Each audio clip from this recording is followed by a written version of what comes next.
My name is Harry Percy. I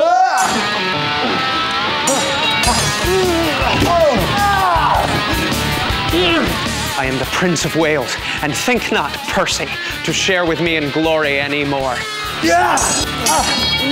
Speak of Mortimer. Well, Spud, my lord, they're false. I am your son. Henry IV may be a play about fathers and sons. Henry IV may be a play about honor. Henry IV may be a play about men playing with toys. Shakespeare lets us make up our own minds simply by presenting a really broad and clear menu of human experience. We're going back to the basic question of what does it mean to be king? No, good Worcester, no. We love our people well. King Henry IV has recently usurped the crown from Richard II. My family, the Percy family, was instrumental in helping him get the crown. And in between those two events, he has increased the taxes and he's withheld money from us. So the play opens with basically the beginnings of a rebellion. Speak of Mortimer. Soon I will speak of him, and let my soul want mercy if I do not join with him. Yea, in his behalf I'll empty all these veins and shed my dear blood drop by drop of the dust.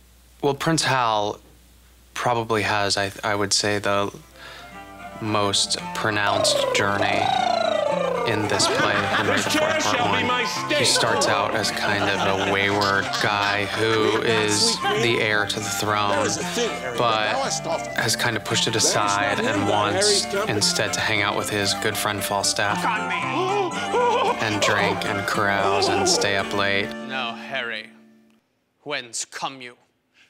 My noble lord from Eastcheap. The complaints I hear of thee are grievous. Spud, they are false. Swearest thou, ungracious boy? Henceforth, ne'er look on me. Hal is a reluctant king, and this play is definitely a kind of coming-of-age story. So right now we see Hal grappling between the worlds of the Eastcheap Tavern and the world of the court. He acknowledges his responsibility in the very first moments that we meet him in the play, at the end of Act 1, Scene 2. He says, I never promised this. In other words, I never asked to be king. So when this loose behavior I throw off and pay the debt, I never promise it. By how much better than my word I am. There are essentially four major worlds within the play that we visit. The world of the court, which is where Henry IV lives and operates. He is ruler of England at the time. Even those we love that are misled upon your nephew's part. And will they take the offer of our grace? Then there's the world of the tavern, where Prince Hal is hanging out with Sir John Falstaff and all those companions who, like to lead sort of an errant life together. And the fire of grace be not quite out of thee. Now shalt thou be moved. Give me a cup of sack. And then there is the world of the rebels, the Percy clan. The king hath made your nephew mad. Who struck this heat up after I was gone? He will, forsooth, have all my prisoners. And when I urged the ransom once again of my wife's brother, then his cheek looked pale, and on my face he turned an eye of death, trembling even at the name of Mortimer. I cannot blame him. Was not he proclaimed by Richard the dead is the next of blood? Then there's the world of the battlefield. For the hour is come to end the one of us, and would to God thy name in arms were now as great as mine. We also have this play about war, where the older statesmen get to decide that the younger men have to go to battle.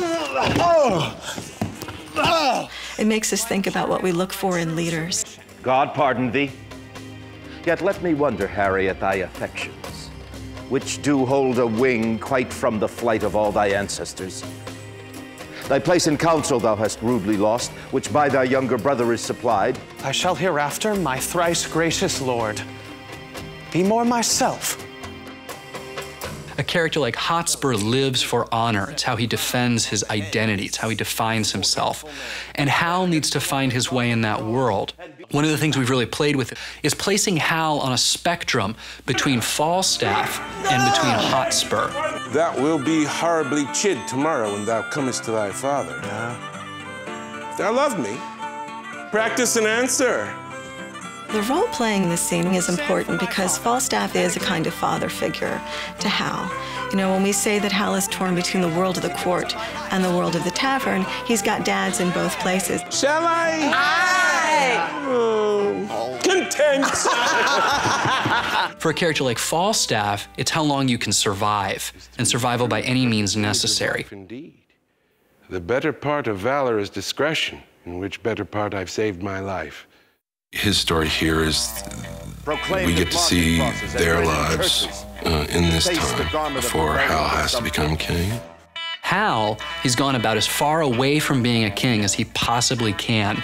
He's robbing people, he's hanging out with drunks, he's living in a bar, and he needs to make an arc from that lowest possible level to the highest possible level.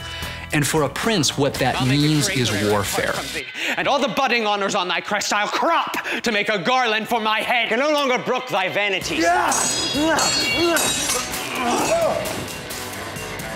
Henry IV really drives towards the final battle at Shrewsbury, and it is the climax of the story. And we really see, I think, the truth of every character in the play on the battlefield.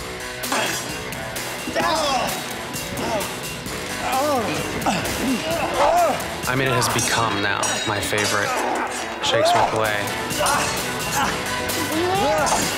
Maybe my favorite play ever.